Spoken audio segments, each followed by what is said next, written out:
करतात. बरोबर आपल्या सगळ्यांच्या दातृत्वातून महाराज हा कार्यक्रम करतात.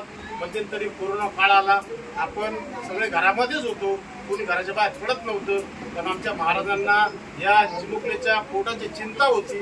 त्यांना आपले माजी मुख्यमंत्री एकनाथ शिंदे साहेबांनी गाडी दिली होती कीर्तन करण्याकरता.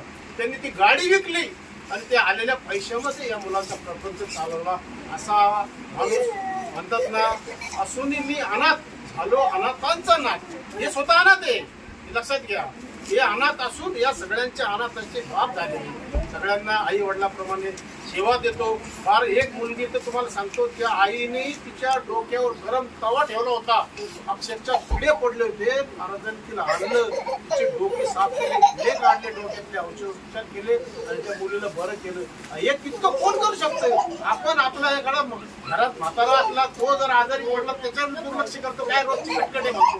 पण लोकांच्या लेकराला जीव लावणं याच्यासारखं देव पण कुठं नाही.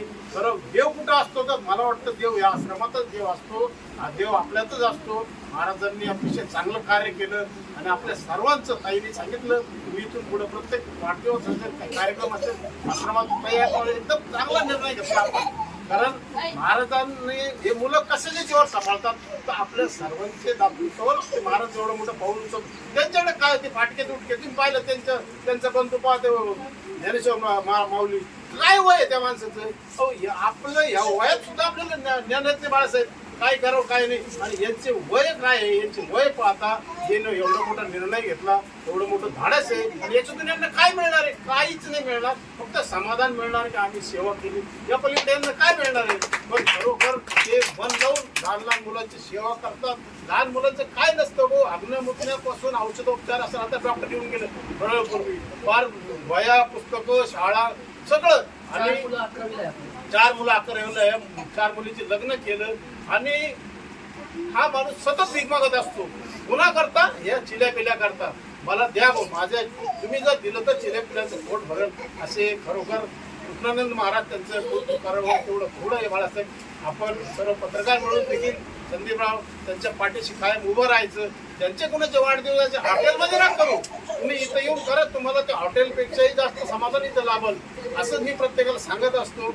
आपण या ठिकाणी सभापतीनिमित्त अतिशय शुद्ध कार्यक्रम केला. या ठिकाणी CCTV कॅमेऱ्याची फार गरज होती. तर मुलांची जी सुरक्षा आहे, आपण सुरक्षा अधिकारी म्हणून काम केलं.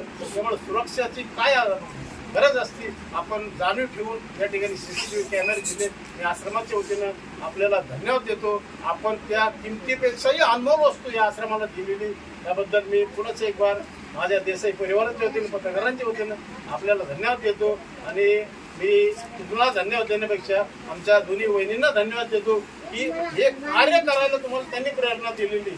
एखादी बाई नवऱ्याला जर फालतू खर्च करता असते काही करायची गरज नाही. पण दोन्ही वहिनींनी तुम्हाला ही कार्य करण्याची प्रेरणा दिली, त्याबद्दल त्यांना देखील मी धन्यवाद देतो. आणि माझं 2 शब्द संपतो.